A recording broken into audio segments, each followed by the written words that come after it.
एक गठबंधन का हिस्सा है आज की तारीख में, महागठबंधन में हैं तीनों और तीनों अपने अपने दल के प्रमुख हैं। ऐसे में मिलना स्वाभाविक है। मुख्यमंत्री मेरे नीतीश कुमार जी की उनकी महत्वाकांक्षा है कि उनको किसी तरीके से आशीर्वाद प्राप्त हो जाए प्रधानमंत्री बनने का। दरवाजे दरवाजे वो जा रहे हैं और अगर वो सोचते हैं कि 2-4 मुख्यमंत्रियों से मिलकर वो देश के प्रधानमंत्री बन जाएंगे, ऐसा होता नहीं है।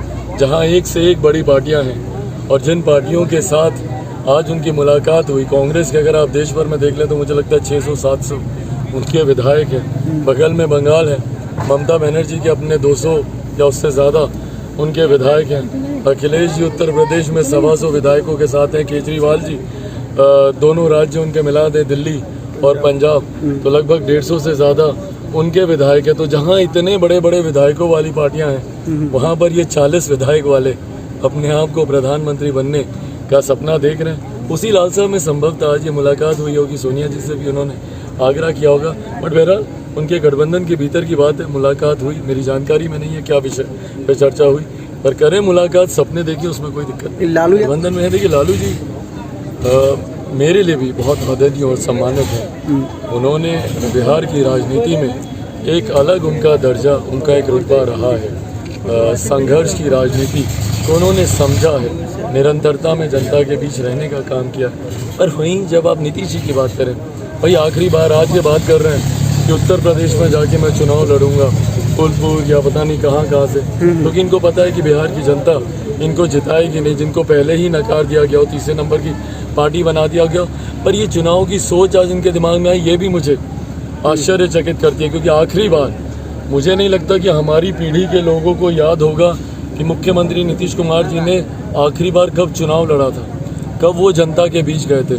लोकसभा का चुनाव हो या विधानसभा का चुनाव हो, मुख्यमंत्री जी ने कब जनादेश हासिल कर वो बिहार की विधानसभा में या देश की संसद में गए हों, ये दशकों से तो हुआ नहीं। तो ऐसे नहीं, बिल्कुल। और मुझे लगता है कि भाई अंकिता की जिस तरीके से हत्या की गई, आरोपी कोई भी हो, दोषी कोई भी हो, वो भले किसी बड़े नेता का पुत्र हो या सत्ताधारी, केंद्र में सत्ताधारी किसी पार्टी के नेता का पुत्र हो, जिसने भी किया, मुझे लगता है उसकी जांच होनी चाहिए। और जांच में जो भी दोषी पाए जाएं, भाई महिलाओं का जब तक सम्मान नहीं होगा, महिलाओं के साथ जब तक, मुझे पूरी घटना मुझे नहीं पता, बट जितनी आप सब प्रेस मीडिया के साथियों से ही जो जानकारी सामने आ रही है, एक जवान लड़की जिसके सपने थे भविष्य को लेकर, उन्होंने पढ़ाई अपनी कंप्लीट की, संभवतः शायद किसी होटल में वो मैनेजर के पद पे कार्य कर रही थी, और वहीं पे किसी एक सत्ताधारी दल के बेटे, नेता का बेटा,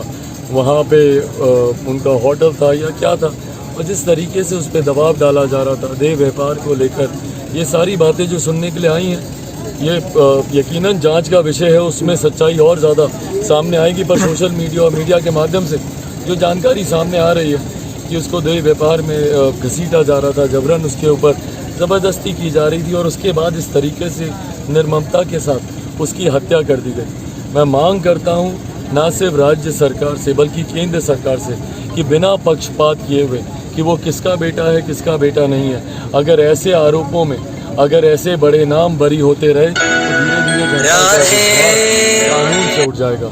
जरूरी है कि जनता का विश्वास कानून में बना रहे। किस बात का? मेरे पिताजी को बहुत अच्छे तैराक थे, उनको तैरना बहुत अच्छा आता था, और उन्हीं से तैरना मैंने भी सीखा है। स्विमर रहा हूँ, तैराकी कर लेता हूँ, डर नहीं लगता। पर हाँ, इन परिस्थितियों को देखकर चिंता ज़रूर होती है। जैसे मैंने पहले भी कहा कि 21वीं सदी में अगर आज भी अगर आपको पानी के जहाज़ों से आपको यातायात करनी पड़े, विकल्प के अभाव में, कोई इच्छा से नहीं, कोई मन से नहीं कर रहा, पर विकल्प का अभाव है। ट्रांसपोर्टेशन किसी भी राज्य के लिए बहुत ज़रूरी होता है। अमेरिका के बारे में एक कहावत थी कि अमेरिका ने पहले सड़कों को बनाया और फिर उन सड़कों ने अमेरिका को अमेरिका बनाया। तो बिहार में जिस तरीके से सड़कों का जाल, पुल, पुलिया, इसका निर्माण होना चाहिए था, आज भी आप दूर दराज के इलाकों में देखिए, बाढ़ का पानी चढ़ जाता है, लोगों को अपने गांव, अपनी पंचायत से जुड़ने में जिस तरीके की कठिनाइयां आती हैं, समस्या आती है, ये तमाम परिस्थितियों से आज भी आज़ादी के 75 साल के बाद भी अमृत महोत्सव हम लोग मना रहे हैं और आज परिस्थितियां बिहार की ये हैं, इनको देख के दुख ज़रूर होता है। काफ़ी विलम्ब हो रही थी आने में। विलम्ब हुआ क्योंकि आगे भी कई कार्यक्रम लगे हुए हैं। हाँ। अभी पटना में भी अभी जाकर कई कार्यक्रम हैं।